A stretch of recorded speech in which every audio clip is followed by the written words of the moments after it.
You've got to see the future finished in advance. You've got to put in the long hours and put up with the setbacks and the disappointments. You've got to learn to enjoy the process of disciplines and of putting yourself through the paces of doing the uncomfortable until it becomes comfortable. You've got to be prepared and willing to attack the challenges if you want the success, because challenges are part of success. Now that may sound like a full menu of activities, but let me assure you that the process of going from average to fortune isn't really all that difficult. Thinking about it is the difficult part. Anticipating all the effort and the changes and the disciplines is far worse in the mind than in reality. I can promise you that the challenges you'll meet on the road to success are far less difficult to deal with than the struggles and the disappointments that come from being average.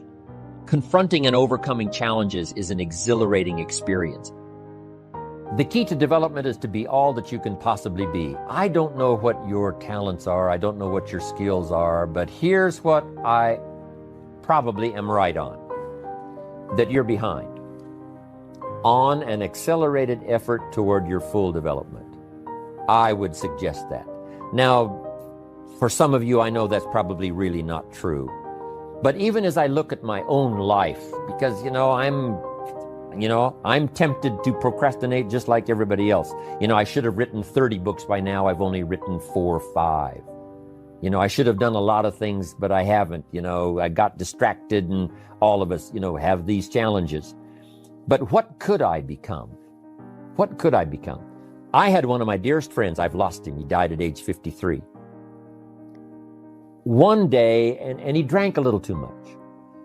David drank a little too much, but he did all kinds of things. He was a builder, and he was a dreamer, and he did a lot of things.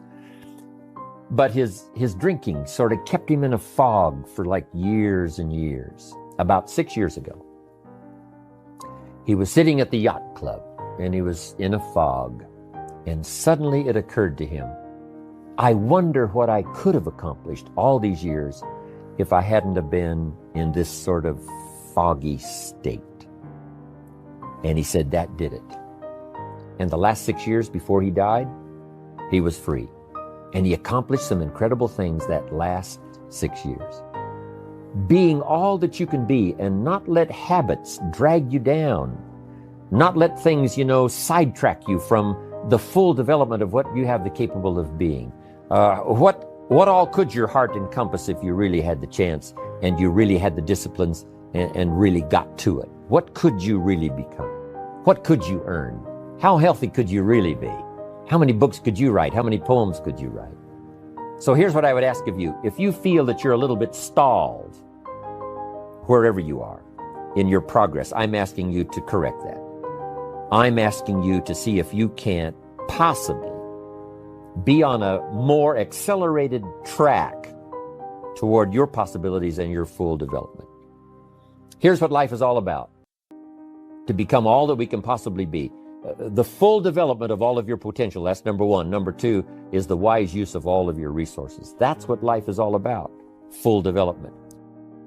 We're all aware that many people feel that we must be careful of focusing on money or affluence or abundance. That in it, or in the pursuit of it, there is danger. We often hear quoted from the Bible, the love of money is the root of all evil. And I do agree. If you make money your love, and you pursue affluence to the exclusion of, or at the expense of, other values of life, you have lost, not won. However, let us consider this question. If you could do better, should you? That's not a bad question. In the time allotted to labor, in the time given to economics, care for family, success, achievement, productivity, the creation of value, the development of skills and creativity, if you could do better, should you? I think that one of the greatest satisfactions of living life to the fullest is doing the best you can with whatever you have. Doing less than your best has ways of eroding the psyche. We seem to be creatures of enterprise. Surely it is the reason for the seasons. The soil and the sun and the rain and the seed all say, "What can you do with us?" The seasons say, Do you have the genius to make something unique of us? Life says, here's the raw material. What splendid things can you produce from all there is? So, go for high productivity, the full employment of your genius, the full development of your potential in all areas of your life, including earning money. That is the essence of life. Make this note. None of us lack the capacity. None of us lack the capacity. We have far more capacity than we have time to take advantage of. I do read a record where it says all that time ago, some people lived to be 700 years, 800 years, 900 years old. I feel a little shortchanged when I only had the chance maybe to live 70, 80, 90, 100 years.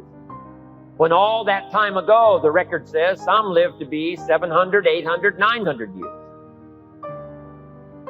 It seems like it would take 7 or 8 or 900 years to tap the full extent of our capacity, let alone 70, 80, 90, 100 years. But here's what I'm asking you to do. Get busy. You've got more brain power than you've used so far. You've got more potential than you've used so far. You've got more strength than you've possibly used so far. No telling how many languages you can learn. No telling how far you can go. No telling how strong you can get until you get busy working on yourself and see if you can't tap all of your full potential. People might have put you down in the past. I'm telling you, those days are over. People that have told you you're too short. People that have told you you're too tall, you're too old, you're too young. I'm telling you, the old idea about your limitations of the past, those days are gone forever. Mr. Schoff only went to the 8th grade in school, so we put things in very simple language.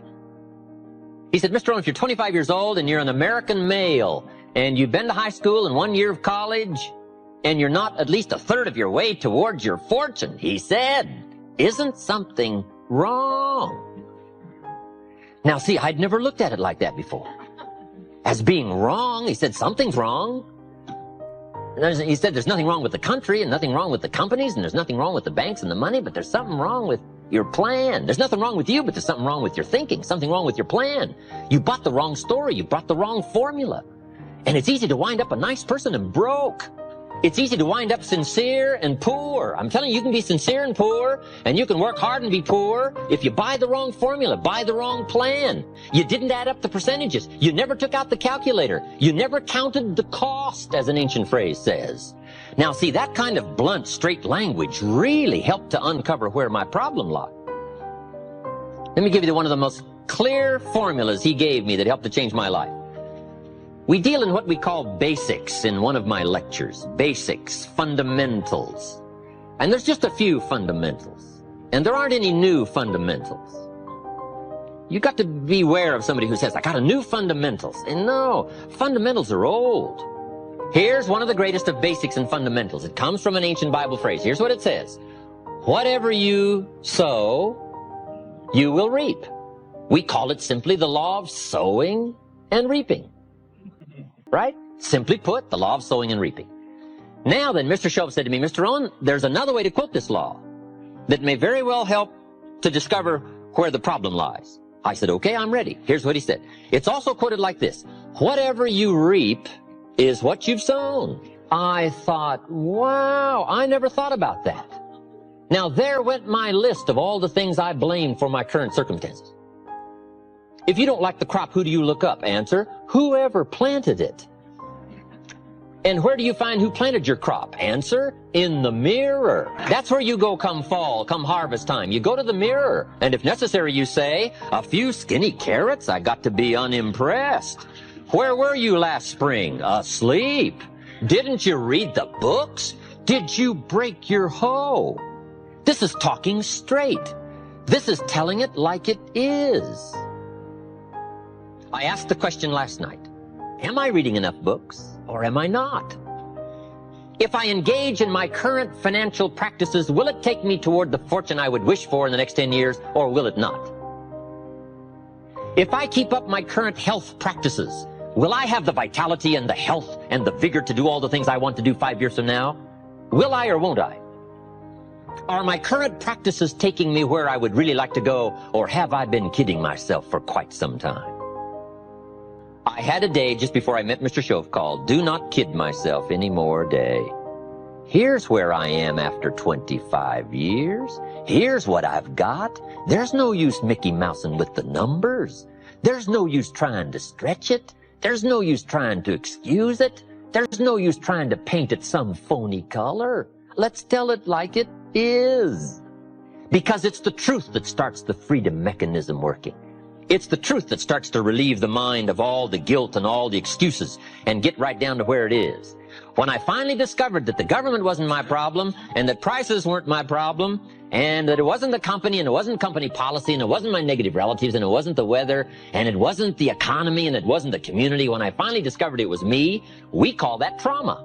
Now, after I had passed through the trauma of discovering that it was me and not all the other things I'd blamed all those years, when I finally went through the trauma, now suddenly it dawned on me, hey, if it's me, I can do something about that right away. And then I started getting excited after my trauma had passed. The only change that is really going to dramatically affect your life is you. Mr. Shove said to me, Mr. Rohn, if it isn't going well for you, you don't say, what's wrong out there? You say, what's wrong in here?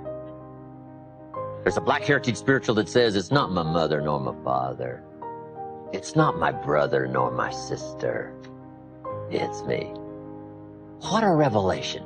But once you find out it's you, that's something you can go to work on this very day. You can start to make a new stretch today.